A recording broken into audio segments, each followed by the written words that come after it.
Basin mega recharge योजना का मध्य प्रदेश तो ये तस्वीरें बड़ी खास हैं। मध्य प्रदेश और महाराष्ट्र के बीच एक महत्वपूर्ण प्रदान किया जा रहा तालियों के साथ एमओयू साइन किया जा रहा है। अंतर्राज्यीय नियंत्रण मंडल की बैठक में ये एमओयू साइन किया जा रहा है। देखिए, दोनों प्रदेश के मुख्यमंत्री सीएम डॉक्टर मोहन यादव, मध्य प्रदेश के मुख्यमंत्री और महाराष्ट्र के सीएम देवेंद्र फडणवीस की प्रेस कॉन्फ्रेंस और साइन किए गए एमओयू दिखा रहे हैं दोनों ही प्रदेश के मुखिया। ताप्ती बेसिन मेगा रिचार्ज के एमओयू पर हस्ताक्षर किया गया है, जो दोनों ही प्रदेशों के लिए बेहद महत्वपूर्ण है। और इसी क्रम देखिए, एक्सचेंज किया गया और ताप्ती बेसिन मेगा रिचार्ज के लिए ये एमओयू साइन किया गया है। इस परियोजना मेमोरेंडम ऑफ अंडरस्टैंडिंग दोनों प्रदेश के बीच ये समझौता हुआ है। अब हम निवेदन करने जा रहे हैं जिससे दोनों प्रदेशों के लिए बेहतर के क्षेत्र में महत्वपूर्ण प्रगति प्राप्त रास्ते खुलेंगे। महाराष्ट्र दोनों प्रदेशों के लिए समुचित विकास के मौके भी जनरेट होंगे। श्री देवेंद्र फडणवीस जी से हम आग्रह करते हैं। ये देखिए किस तरह से स्वागत किया जा रहा है देवेंद्र फडणवीस का। पहले पुष्पगुच्छ, उसके बाद माननीय मुख्यमंत्री शॉल श्रीफल के साथ उनका स्वागत किया गया और अब महाराष्ट्र के मुख्यमंत्री देवेंद्र फडणवीस संबोधित करेंगे उपस्थित मंच को। मध्य प्रदेश सरकार के बहुत ही जनप्रिय और यशस्वी मुख्यमंत्री डॉक्टर मोहन यादव जी, साथ ही में उपस्थित महाराष्ट्र के जल संसाधन मंत्री श्री गिरीश महाजन जी, हमारे मध्य प्रदेश के जल संसाधन मंत्री तुलसी सिलावट जी, मध्य प्रदेश के वरिष्ठ मंत्री कुंवर विजय शाह जी, हमारे भारतीय जनता पार्टी के अध्यक्ष श्री वी.डी. शर्मा जी, हमारी अर्चना ताई चिटनीस,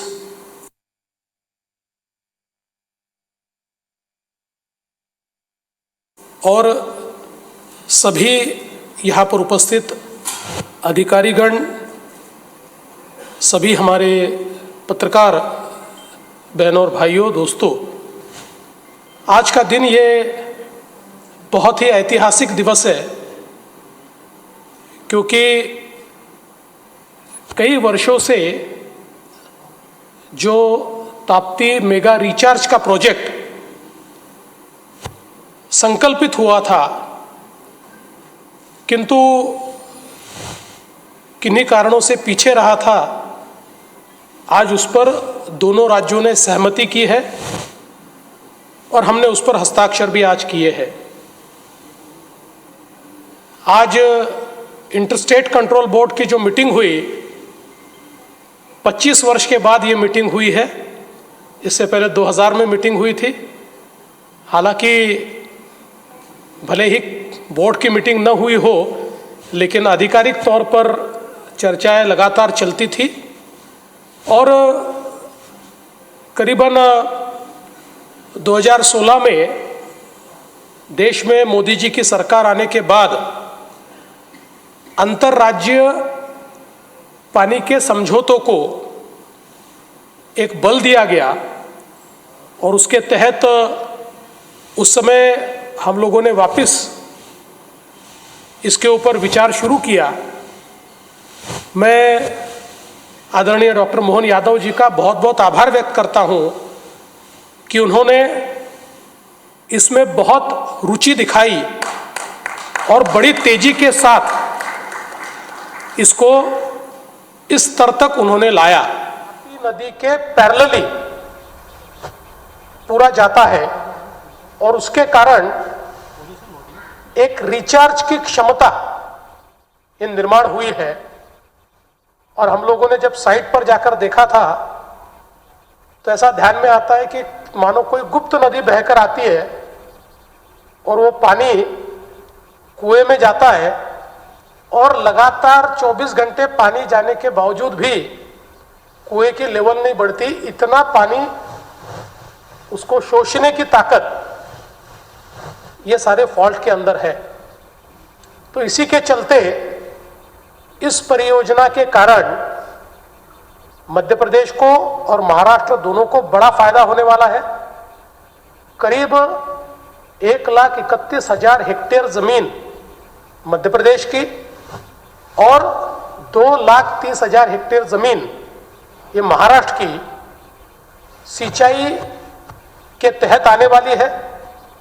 और महाराष्ट्र के लिए तो इसलिए भी यह जरूरी है कि महाराष्ट्र में जहां पर सॉल्ट वाटर है, जहां पर खारा पानी है, और खारे पानी के कारण पीने के पानी की भी जहां समस्या है और खेती को भी जो पानी यूज नहीं होता, ऐसा अकोला जिला, बुल्ढाना जिला और अमरावती जिला, ये 3 जिलों का ये पूरा जो सॉल्टी वाटर का खारे पानी का जो बेल्ट है, उस बेल्ट का पूरा एक प्रकार से कंपोजिशन बदलने वाला है और यहाँ पर लोगों को बहुत बड़ी राहत मिलने वाली है।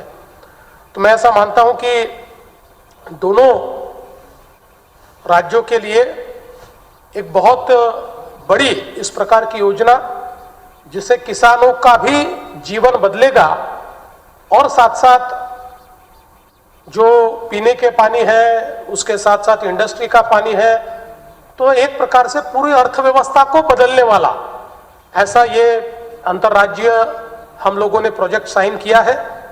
और अब इसको, चूंकि पिछले समय ही मोदी जी की सरकार में हमने दोनों राज्यों ने मिलकर इसको सेंट्रल स्कीम के रूप में लिया जाए, ऐसा निवेदन किया था जब उमा भारती जी थी उस समय।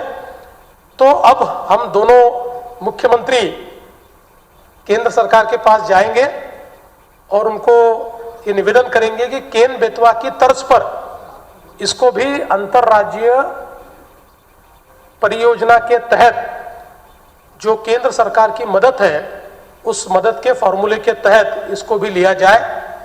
और हम दोनों को ये विश्वास है कि केंद्र सरकार हमारी बात को मानेंगे और एक बहुत ही नायाब इस प्रकार की परियोजना, जिसको विश्व का एक आश्चर्य कह सकते हैं, विश्व की सबसे बड़ी रिचार्ज स्कीम, ये आज हम लोगों ने साइन की है। इसके साथ साथ कुछ अन्य मुद्दे भी हमारे सामने थे, जिसमें कुछ महाराष्ट्र ने मुद्दे रखे हुए थे, जिस पर मध्य प्रदेश ने बहुत सकारात्मकता दिखाई है। मैं हमारे मुख्यमंत्री जी का, हमारे सिंचाई मंत्री जी का बहुत बहुत आभार व्यक्त करता हूं, जिसमें डांगुरली बैरेज है, जिसमें तिड़वा शिवनी है, जिसमें विशेष रूप से मैंने सीएम साहब को ये बताया कि जो जामघाट की परियोजना है, उस जामघाट की परियोजना के लिए 27 साल पहले 1998 में भोपाल में इंटरस्टेट कंट्रोल बोर्ड की मीटिंग हुई थी और उस मीटिंग में मैं हमारे तत्कालीन मुख्यमंत्री जी के साथ आया था और तब मध्य प्रदेश के साथ हमने इस जामघाट की योजना के बारे में चर्चा की थी। लेकिन मैं आपका आभार व्यक्त करता हूं कि 27 साल बाद आप मुख्यमंत्री बने और अब इसके ऊपर हम लोगों ने ऐसा सॉल्यूशन निकाला कि जिससे अभी उसके ऊपर वर्किंग चल रहा है, लेकिन हमने इन प्रिंसिपल उसको एग्री किया, जिसके कारण मध्य प्रदेश का भी फायदा होगा और महाराष्ट्र का भी फायदा होगा। और विशेष रूप से जो 10 टीएमसी पानी है, ये नागपुर शहर के पीने का पानी इस दृष्टि से महाराष्ट्र को मिला हुआ है। तो जो जल बंटवारा है उसके तहत, तो मुझे लगता है कि नागपुर शहर के लिए भी अगले 30, 35, 40 सालों का पानी ये इस योजना के कारण हमको मिलने वाला है। तो मैं मुख्यमंत्री जी का बहुत बहुत आभार व्यक्त करता हूं। पहले तो इतने सालों के बाद ये मीटिंग ऑर्गेनाइज हुई, उसके लिए आभार व्यक्त करता हूं। और एक बहुत ही पॉजिटिव, एक बहुत ही सकारात्मक इस प्रकार से ये मीटिंग में हम लोगों ने निर्णय किए हैं और ये भी तय किया है कि अक्टूबर में हम वापस स्टेट कंट्रोल बोर्ड की मीटिंग लेंगे। अब 25 साल लगने की जरूरत नहीं है, अब जल्दी जल्दी मीटिंग करके, क्योंकि मोदी जी की सरकार में केंद्र सरकार ने इंटरस्टेट प्रोजेक्ट्स को बहुत अहमियत दी है, तो उस अहमियत के तहत अब जितने इंटरस्टेट प्रोजेक्ट्स है उसको पैसा भी केंद्र सरकार दे रही है, तो इससे दोनों राज्यों के किसानों को और नागरिकों को फायदा होगा। इसलिए अक्टूबर में हम फिर एक बार हमारे इंटरस्टेट कंट्रोल बोर्ड की मीटिंग करेंगे और उसके माध्यम से निश्चित रूप से हम लोग इसको आगे ले जाने की कोशिश करेंगे। आज चर्चा के दरमियान हमारे आदरणीय मुख्यमंत्री जी ने महाराष्ट्र और मध्य प्रदेश का किन किन क्षेत्रों में हम लोग एक साथ आकर काम कर सकते हैं, एक दूसरे को मदद कर सकते हैं, किन क्षेत्रों में एक दूसरे को हम लोग एक प्रकार से फायदा कर सकते हैं, ऐसी कई चीज़ें उन्होंने मेरे सामने रखी, जो मैं ऐसा मानता हूं कि बहुत ही स्वागत योग्य है। और मैं उनको भी आश्वस्त करना चाहता हूं कि महाराष्ट्र और मध्य प्रदेश ये तो बिल्कुल हम भाई समान हैं, और हमारा तो जो पूर्व विदर्भ है ये तो मध्य प्रदेश का हिस्सा रहा है। मैं तो नागपुर से आता हूँ, नागपुर तो मध्य प्रदेश की राजधानी रह चुकी है, तो आपके साथ तो हमारा बहुत पुराना रिश्ता है, दिल का रिश्ता है, तो उसको फिर एक बार हम लोग निश्चित रूप से आगे बढ़ाएंगे और अलग अलग क्षेत्रों में हम लोग जो कोऑपरेशन करें, इस प्रकार का एक जो विषय आपने सामने लाया है वो बहुत ही स्वागत योग्य है, उसको निश्चित रूप से हम आगे ले जाएंगे। मैं फिर एक बार महाराष्ट्र सरकार की ओर से हमारे मध्य प्रदेश के यशस्वी मुख्यमंत्री जी का, जल संसाधन मंत्री जी का और साथ साथ जो पूरी अधिकारियों की टीम है उन सभी का बहुत बहुत आभार व्यक्त करता हूं और अपने शब्दों को विराम देता हूं। धन्यवाद। जय हिंद। बहुत बहुत धन्यवाद माननीय मुख्यमंत्री महाराष्ट्र श्री देवेंद्र फडणवीस जी, आपके उद्गार वचनों के लिए। और जिस प्रकार से हम सभी को ज्ञात है, यशस्वी प्रधानमंत्री जी श्री नरेंद्र मोदी जी के नेतृत्व में मध्य प्रदेश जल के इष्टतम उपयोग के क्षेत्र में नए आयाम स्थापित कर रहा है और प्रधानमंत्री जी के मार्गदर्शन में माननीय मुख्यमंत्री जी के भागीरथी प्रयासों से मध्य प्रदेश जल समृद्ध प्रदेश बनता जा रहा है, और जो कि जन संकल्पित है प्राकृतिक संरक्षण के साथ साथ गौरवशाली संस्कृति को सहेजने के लिए, और जिनको महाकाल बाबा का विशेष आशीर्वाद प्राप्त है। आइए जोरदार तालियों के साथ हम आमंत्रित करते हैं हमारे यशस्वी मुख्यमंत्री जी डॉक्टर मोहन यादव जी को कि वे हम सभी को अपनी अमृत वाणी से संबोधित करें। आज के इस कार्यक्रम में हमारे बीच यशस्वी महाराष्ट्र प्रांत के माननीय मुख्यमंत्री श्रीमान देवेंद्र फडणवीस जी, हमारे इसी मंच पर विराजमान महाराष्ट्र प्रांत के ही जल संसाधन मंत्री माननीय गिरीश महाजन जी, हमारे सांसद और भाजपा के अध्यक्ष माननीय श्रीमान विष्णुदत्त शर्मा जी, माननीय मंत्री कुंवर विजय शाह जी, माननीय मंत्री जल संसाधन श्रीमान तुलसीराम सिलावट जी, इस अवसर पर जिनके क्षेत्र को लाभ मिलने वाला माननीय विधायक पूर्व मंत्री श्रीमान अर्चना चिटनीस जी, इस अवसर पर मौजूद आप सब। वैसे मेरे पास बताने के लिए अब ज़्यादा नहीं है, लेकिन हमारे देवेंद्र जी ने सारी बातें अपनी सारी एक एक करके अपने बीच में, आज का दिन एक तरह से हमारे महाराष्ट्र प्रांत के साथ एक नए अध्याय की शुरुआत होगी। ये जरूर मैं एक सौगात के लिए उनको धन्यवाद भी देना चाहूँगा। उनका भी मन में कष्ट या थोड़ा एक दर्द था कि जब मैं महापौर था तब से मैं इस पर प्रयासरत था 28 साल पहले से कि काश ये योजना फलीभूत हो जाए। हमने कहा सरकार आपकी मुख्यमंत्री बनने का इंतजार कर रही थी, जब आप फुल फ्लेज मुख्यमंत्री बनोगे तो ये हमको लाभ मिलेगा। परमात्मा की दया से आप मुख्यमंत्री बन के आए और हमारे लिए ये यशस्वी प्रधानमंत्री का ये और आनंद की बात है, सोने पे सुहागा इस नाते से माने कि जब आप उस समय अगर करवा लेते या महाराष्ट्र और मध्य प्रदेश का समझौता होता तो सारा खर्चा आपको वहन करना होता, लेकिन अब माननीय प्रधानमंत्री ने एक तरह से इन योजनाओं के लिए जो नया दृष्टिकोण लिया है कि ऐसी योजना जिसमें 2 राज्यों को साथ जोड़ करके नदी परियोजनाओं के माध्यम से राष्ट्रीय परिदृश्य में उसका कोई रोल होता है, राष्ट्रीय हितों की उसमें कहीं झलक आती है, जिसको हम एक तरह से राष्ट्रीय परिदृश्य में उस राष्ट्र की भावना के अंतर्निहित भाव से समझा जा सकता है, तो उसका 90% पैसा भारत सरकार देती है। वाकई अद्भुत है। ये मुझे इस बात की प्रसन्नता है कि हमारे अपने दोनों राज्यों के निर्णय से भारत सरकार 90% राशि देगी। अब ये भले 70,000 लगे, 1 लाख करोड़ लगे, मैं ये एक तरह से यशस्वी प्रधानमंत्री को धन्यवाद देना चाहूँगा जिन्होंने इस प्रकार की योजनाओं को प्रोत्साहन दिया। और मैं और भाग्यशाली हूँ जब आपसे इस तरह से गोदावरी की बात कर रहा हूँ, तो गोदावरी से या ताप्ती से हमारा महाराष्ट्र का अलग प्रकार का संबंध है। ताप्ती मैया भी उसी प्रकार से जैसे नर्मदा मैया है, वैसे तो मध्य प्रदेश नदियों का मायका है। 247 से ज़्यादा नदियाँ हमारे मध्य प्रदेश से बहती हैं, और ये हमारे लिए, मैं आपके माध्यम से भी बात पहुँचाऊँगा, नीति आयोग के माननीय जब अधिकारीगण आए थे, सदस्य और अध्यक्ष आए, तब हमने विषय उठाया था कि हमारे वन क्षेत्र के अंदर कोई हिम ग्लेशियर नहीं है, कोई बर्फ का पहाड़ नहीं है, लेकिन प्राकृतिक संसाधनों के बलबूते पर जलराशि की इतनी अथाह गहराई है कि हमको इस बात में कहने में कोई गुरेज नहीं है कि यमुना जी, गंगा जी जो बर्फ हिमालय से जिस ढंग की जलराशि लेके आती, उनसे कमतर जल नहीं जाता हमारे देश के बाकी राज्यों में, उनसे कई गुना ज्यादा ही जाता है हमारा यहाँ से, मध्य प्रदेश से। वो जलराशि केवल हमारे वनांचल, हमारे पहाड़ी प्राकृतिक इस प्रकार के संसाधनों के बलबूते पर।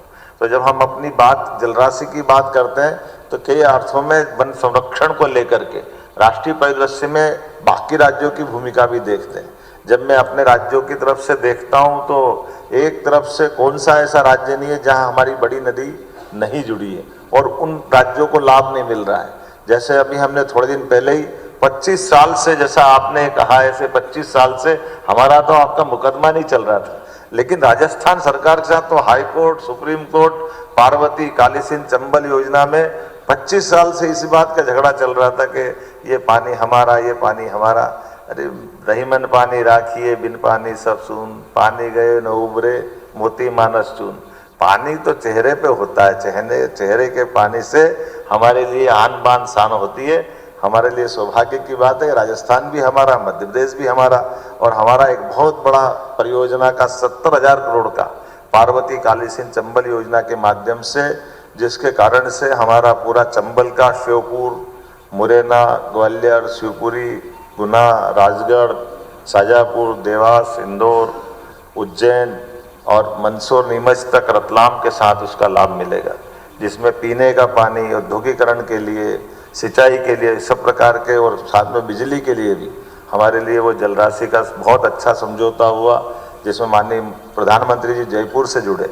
दूसरा है केन बेतवा नदी जोड़ो, ये भी उमा भारती जी कहती कि मैं तो जब भारत सरकार में मंत्री थे, आप भी गवाह। मैं उमा जी को धन्यवाद देना चाहूँगा कि उन्होंने इस योजना के लिए भी बहुत प्रयास किए थे। अर्चना जी बता रही थी, उमा जी दिल्ली यहाँ वहाँ सब ताप्ती पे ये काम होना चाहिए, लेकिन वो विषय नहीं हो पाया।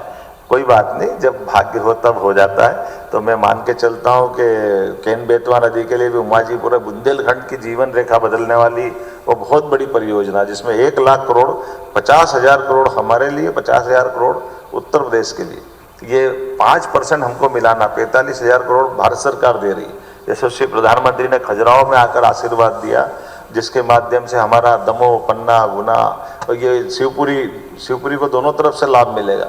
पूरा बुंदेलखंड हमारा जलराशि से जो लंबे समय से वंचित था, उस नदी जोड़ों से भी हमको लाभ मिलेगा। और तीसरा, जैसे आपने कहा है, अभी तक तो ये दोनों नदी जोड़ो अभियान में जल राशि हमको डैम में मिलती थी, डैम के आधार पर हम उसका लाभ देते, लेकिन आपने भूगर्भ भंडारण का जो नया अध्याय प्रारंभ किया, ये विश्व का सबसे अनोखा है। पूरे विश्व में इतना अच्छा प्रोजेक्ट कहीं नहीं है, और ये प्राकृतिक है, परमात्मा की दया है।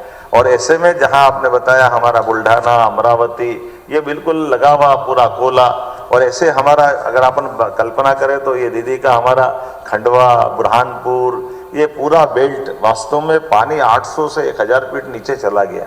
हमारा केले से लेकर सभी प्रकार की फसलें हैं, लेकिन ये जो जल के कारण से कष्ट बढ़ा है, ये पूरा निमाड़ का ऊपर वाला अंचल, अब निमाड़ का जलराशि जहाँ तक नर्मदा पहुँच गई वहाँ तक पहुँचा है, लेकिन अब आखिरी तक तो नर्मदा को पहुँचा नहीं सकते, तो कई लोगों को बहुत कष्ट था। मुझे इस बात की प्रसन्नता कि हमारे भविष्य दृष्टि से ये पूरे निमाड़ के लिए भी जीवन रेखा का काम करेगा। ये एक बहुत बड़ा, एक तरह से ये जो बजाड़ा जोन क्षेत्र में जो जल संग्रहण किया जाना, ये वाकई अद्भुत रहेगा, जिसमें न केवल भूजल रिचार्ज और सिंचाई की सुविधा का विस्तार होगा, बल्कि हमारे बुरहानपुर जिले के बुरहानपुर, नेपानगर, खकनार, खंडवा जिले की खालवा तहसील में भूजल की स्थिति में सुधार होगा, बल्कि मध्य प्रदेश की 1,23,082 हेक्टर, और आपने उल्लेख किया महाराष्ट्र की 2,37,706 हेक्टर में सिंचाई और भंडारण की और तमाम प्रकार के लाभ मिलेंगे। हम सब आज के इस MOU के अवसर पर आपका स्वागत करते हैं, अभिनंदन करते हैं, और ऐसा सुबह से शीघ्रम आप ऐसे जल्दी जल्दी आते रहो, हमको बहुत सारे लाभ मिलते रहे। मैं आपका पुनः वंदन करता हूँ, अभिनंदन करता हूँ। आज के इस अवसर पर मैंने कुछ और विषय निकाले थे राज्यों को जोड़ करके, उन विषयों पे भी आपने अपनी स्वीकृति दी, सहमति दी। हमने कहा कि हमारा मराठा राजशाही से संबंध मध्य प्रदेश से रहा, जिसमें बाजीराव पेशवा, होलकर, सिंधे, जिनको सिंधिया भी कहते हैं, तात्या टोपे, रानी लक्ष्मीबाई, अप्पाजी भोसले इत्यादि का इतिहास, दस्तावेज संकलन, डिजिटलाइजेशन इत्यादि कार्य भी महाराष्ट्र सरकार के साथ मिलकर करेंगे। तो ये हमारा गौरवशाली अतीत का वो काल, जिस काल के आधार पर हम अपने कई प्रकार के उस स्वर्णिम पृष्ठ को सामने ला सकेंगे। मोडी लिपि के पांडुलिपियों के संरक्षण करने, उनके प्रकाशन में भी दोनों राज्यों की सहभागिता हो सकती है। अभी तक मध्य प्रदेश में मोडी लिपि के लगभग 21 लाख दस्तावेजों को हमने संरक्षित किया है। आपके माध्यम से इसमें हम और काफ़ी काम कर सकते हैं। मध्य प्रदेश फार्मास्यूटिकल्स, टेक्सटाइल, कृषि उत्पाद इत्यादि का महाराष्ट्र के विभिन्न बंदरगाहों के माध्यम से हमारा जो निर्यात प्रभावी मात्रा में होता है, महाराष्ट्र के विभिन्न बंदरगाहों में से एक डेडिकेटेड निर्यात की सुविधा का प्रकोष्ठ बनाने की संभावना पे भी हम आपके साथ काम करेंगे। आपने उसकी स्वीकृति दी है।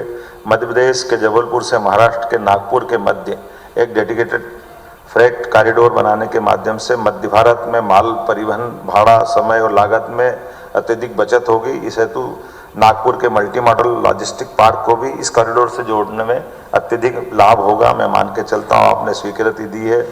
मध्य प्रदेश के दोनों ज्योतिर्लिंग महाकालेश्वर और ओंकारेश्वर को महाराष्ट्र के ज्योतिर्लिंग त्र्यंबकेश्वर, भीमाशंकर और घृष्णेश्वर से जोड़ा जा करके एक धार्मिक पर्यटन का सर्किट बनाएंगे, जिसमें ये पांचों ज्योतिर्लिंग के लिए देव दर्शन करने के साथ धार्मिक पर्यटन में भी हमको बड़ा इस एक तरह से लाभ मिलेगा। मध्य प्रदेश के बुरहानपुर के केला महोत्सव, रत्नागिरी का आम महोत्सव, हमारी दीदी भी बैठी है और ये हमारे फलों के उत्पादन के साथ हमारी ये जो एक तरह से बागवानी वाले क्षेत्र में आपस में परस्पर काफ़ी लाभ मिल सकता है।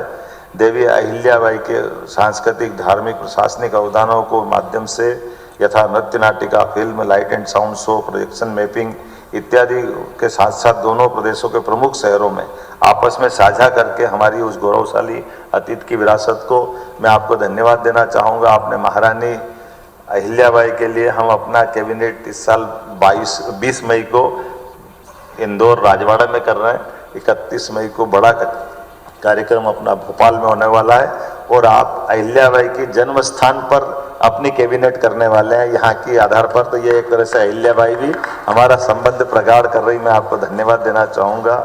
भगवान दत्तात्रेय नाथ परंपरा भरतरी का संबंध मालवा, निवाड़, महाराष्ट्र से गहरा रहा है। नाथ परंपराओं के संरक्षण को लेकर भी हमारे विकास की कई सारे कामों को आपस में कर सकेंगे। यूनेस्को की धरोहर जैसे अजंता, एलोरा, खजुराहो को पर्यटन सर्किट से जोड़ते हुए, और जैसे अजंता एलोरा की गुफा है ऐसी हमारी मंदसौर जिले में धर्मराजेश्वर गढ़ के अंदर भी एक चट्टान के अंदर ऐसी अद्भुत रचना बनी है। एक तरह से पुरातात्विक संपदा के इस प्रकार के एक दूसरे से शेयर भी करेंगे और जिज्ञासुओं को इसका लाभ दिलाएंगे। बोलने के लिए तो बहुत कुछ है, लेकिन मान के चलने के, जैसे मैंने कहा है, ऐसे अलग अलग मंत्रालयों के साथ कई सारी चीज़ों में हम परस्पर मिलकर के यशस्वी प्रधानमंत्री के नेतृत्व में अपने अपने राज्य की बेहतरी के लिए और ऐतिहासिक और गौरवशाली विरासत को समृद्ध करने के लिए हम काम करते रहेंगे। आज के इस अवसर पर मैं आपका हृदय से पुनः अभिनंदन करता हूँ। आज का ये दिन वाकई अद्भुत है। मेरी अपनी ओर से पुनः आपका स्वागत है, अभिनंदन है। बहुत धन्यवाद। बहुत बहुत धन्यवाद माननीय मुख्यमंत्री जी। और ये तीसरी बड़ी राष्ट्रीय परियोजना है जिससे जल समृद्ध बनेगा हमारा मध्य प्रदेश। इसी प्रकार से आपके नेतृत्व में समृद्ध बनता रहे हमारा मध्य प्रदेश। और कार्यक्रम में आभार प्रस्तुतिकरण के लिए आभार के पश्चात प्रेस वार्ता होगी और उससे पूर्व मैं आमंत्रित करना चाहूँगी अपर मुख्य सचिव, और जैसा कि निर्देश प्राप्त हुआ है आभार से पहले हम प्रेस वार्ता करेंगे। तो हमारे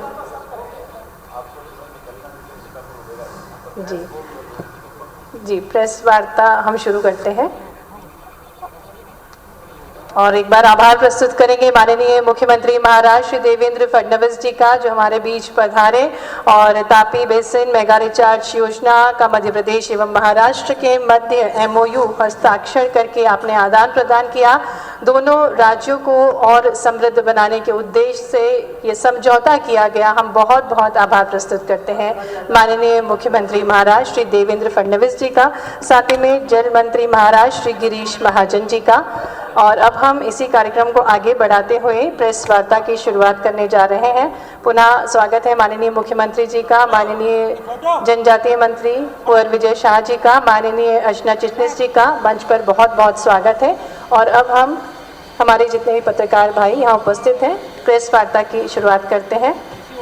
मंच पर अपर मुख्य सचिव आदरणीय श्री राजेश राजोरा जी, आपका भी बहुत बहुत स्वागत है।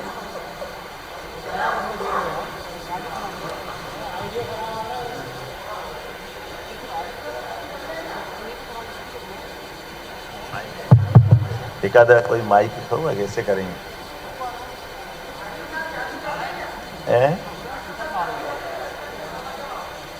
अब आपने चालू कर ही दिया तो कर ही दो। हेलो, एक माइक अच्छा, ऐसे आवाज आ रही है? हाँ, बताएं।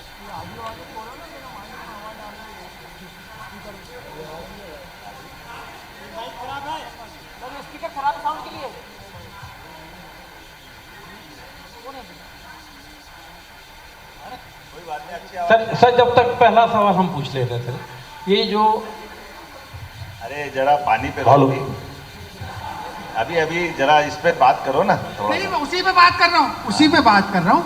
माननीय नरेंद्र मोदी जी ने एक अभियान छेड़ रखा है नागरिक, और आपकी जो परियोजना है वो नागरिक देवो भव के ही एक आकार के साथ में, उसके हिस्से के साथ में आगे बढ़ रही है। क्योंकि माननीय फडणवीस जी ने कहा है कि गुप्त नदी के रूप में भी उसको देखा जा रहा है, बाकी चीजें भी हैं, तो इसमें टेक्नोलॉजी का इस्तेमाल कितना करेंगे? क्योंकि माननीय नरेंद्र मोदी जी ने जो कहा है नागरिक देवो भव, वो टेक्नोलॉजी के सहारे आगे बढ़ रहे हैं, आप इसको किस रूप में लेके जाएंगे? ऐतिहासिक समझौता तो हुआ आपने है। प्रश्न अच्छा किया है। संयोग बताऊं आपको, नागरिक देवो भव, हमारे देवेंद्र फडणवीस जी का नाम घर में देवा ही है, तो हमारे लिए एक तरह से ये देवो भव की इस भावना के परिलक्षण में हमारे लिए खास करके ये जो बजाट है जिसमें आपने टेक्नोलॉजी की बात कही है, ये उसका एक प्रतिरूप भी है कि जो नवीन तकनीक के आधार पर न केवल योजना होगी बल्कि उसका लाभ भी मिलेगा। ऐसी एक दो और योजना है, जैसे 28 साल पुरानी जिस योजना का उन्होंने कहा है कि ये जिससे नागपुर को पानी मिलेगा, वो भी टेक्नोलॉजी आधारित ही है, क्योंकि जब उससे जो पुराने समय में जिसके कारण विवाद था, वो 65 किलोमीटर लंबी लाइन थी। अब उनको हमने 60 में एक नई टेक्नोलॉजी के आधार पर 32 किलोमीटर में उस तरह से उस योजना को पूरा करने के लिए प्लान बनाया। लेकिन जैसे मूल बात इतनी है कि हम अपने, जैसे आपका मेरा किसी का भी मकान बनता तो सिद्धांत तो हम तय करते कि हाँ मकान बनाने में सहमत है, बाकी तो प्लानर आएगा, प्लानिंग करेगा, वो करेगा जैसा हमको काम बना है। ऐसे ही टेक्नोलॉजी के लिए हमारे इंजीनियर वगैरह ये सब काम करेंगे। सिद्धांत तो हम इस बात से सहमत है कि ये बड़ी परियोजनाओं पे काम करने के लिए दोनों राज्य सरकार सहमत है। सर मेरा सवाल ये है कि मतलब आप राजस्थान में पार्वती थोड़ा माइक हम थोड़ा सा दूर रख लो तो ठीक हो जाएगा ना। सर अब आप लोगों को जैसे बोलने की आदत कम है ना सर, हम लोग वो हमको आदत है ना, इसलिए तो कह रहे सुनने की भी। सर जैसे राजस्थान में आपने पार्वती काली सिंधु हुई, उसके बाद उत्तर प्रदेश की केन बेतवा हुई, और तीसरा आपका ताप्ती बेसिन हुई। तो आपके मुख्यमंत्री बनने के बाद मतलब आप तो ऐसे एक्ट कर रहे हैं जैसे वाटरमैन ऑफ मध्य प्रदेश, नए वाटरमैन हो गए आप। तो ये जो योजना है आपकी सर, ये कैसे दूसरी योजनाओं से अलग है? नंबर 2, इसमें आगे आम आदमी समझ सके, इसमें आगे लोगों को कैसे फायदा अपने मध्य प्रदेश में होगा? देखिए, अब मैं अतीत में किसी की निंदा तो नहीं करूंगा, लेकिन उनने खुद ने ही कहा था कि जब वो यहाँ आए थे, मनोहर लाल जोशी मुख्यमंत्री थे महाराष्ट्र के और ये महापौर थे उस समय नागपुर के लिए पेयजल के लिए इस नदी जोड़ों में उनका उस समय पानी के जो उनका अपना पुराना एमओयू था उसके आधार पर डिमांड थी इनकी। लेकिन 28 साल पहले तत्कालीन कांग्रेस के हमारे मुख्यमंत्री माननीय दिग्विजय सिंह जी ने उस समय उनसे उस तरह की बात को नहीं जम पाया।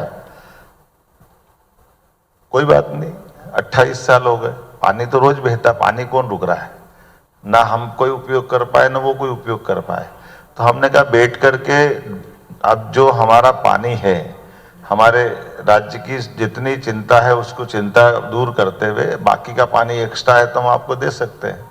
ऐसे ये जो अभी ये ताप्ती की हमने जो बात कही है उसका भी ये आकलन किया है कि हमारे लिए पानी तो रोज जा ही रहा है, लेकिन अगर हमारे यहाँ 1,22,27,000 हेक्टर हमारे यहाँ पानी मिलता, बाकी तो वो नदी आगे जा कर के महाराष्ट्र के इलाके में जाती, बाद में गुजरात में चली जाती।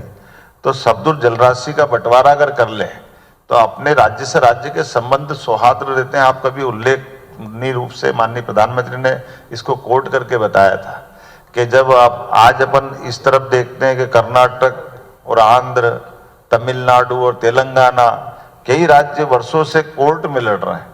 जैसे मैंने राजस्थान का उदाहरण दिया था, हमारा भी मुकदमा चल रहा था, हमने मुकदमा वापस लिया कि आखिर जल का बंटवारा हम नहीं करेंगे तो कौन करेगा, हमको करना ही चाहिए। थोड़ा पानी ज्यादा थोड़ा पानी कम, लेकिन है तो राज्य हमारे ही, सब आपस में कर ले। सर जी डॉक्टर साहब, सर थोड़ा Yes. थोड़ा संकट है, इधर उधर देख लिया करो, कोई दूसरे का हाथ यस डॉक्टर साहब, लिसन टू मी डॉक्टर साहब। अब ये भी मुश्किल है, थोड़ा कभी खड़े होकर बता दो तो ध्यान में आ जाए कौन खड़ा हो रहा है। Thank you. जी जी जी। मैं ये कह रहा हूं कि नेशनल रिवर लिंकिंग प्रोजेक्ट के 2 प्रोजेक्ट, पीकेसी केन बेतवा, तीसरा ये ताप्ती बेसिन का जो रिचार्ज का प्रोजेक्ट है, आपने कुछ ही महीनों में मध्य प्रदेश ने लॉन्च कर दिए हैं। अब मेरा कहने का तात्पर्य यह है कि दशकों पुरानी ये जो कंसिडरेशन में जो प्रोजेक्ट्स थे वो लागू क्यों नहीं हो पाए, इसके पीछे क्या कारण रहे? कौन से? ये तीनों प्रोजेक्ट जो आपने कुछ महीनों में भी लागू कर दिए, और दशकों, मेरे ख्याल से 30 साल, कुछ 25 साल, कुछ 20 साल। एक अच्छा दोहा है, मेरे लिए भी काम का, आपके लिए भी काम का, बीती ताई विसार दे आगे की सुध ले, कहाँ चक्कर में पड़े ये साहब। तो कुछ बोल दो। सर जिसके हाथ में परमान में यश दिया वो दे दिया, अब जो छूट गया, कहाँ चक्कर में पड़े अपन। सर ये मैं भी आपसे सहमत हूँ, आप भी सहमत हो, इतना ही रखो। सर लेकिन सवाल ये भी है कि ये तीनों प्रोजेक्ट होंगे कब पूरे, ये तीनों प्रोजेक्ट पूरे कब होंगे, क्योंकि सालों बाद तो ये शुरू हो रहे हैं, इनकी कोई टाइम लिमिट आपने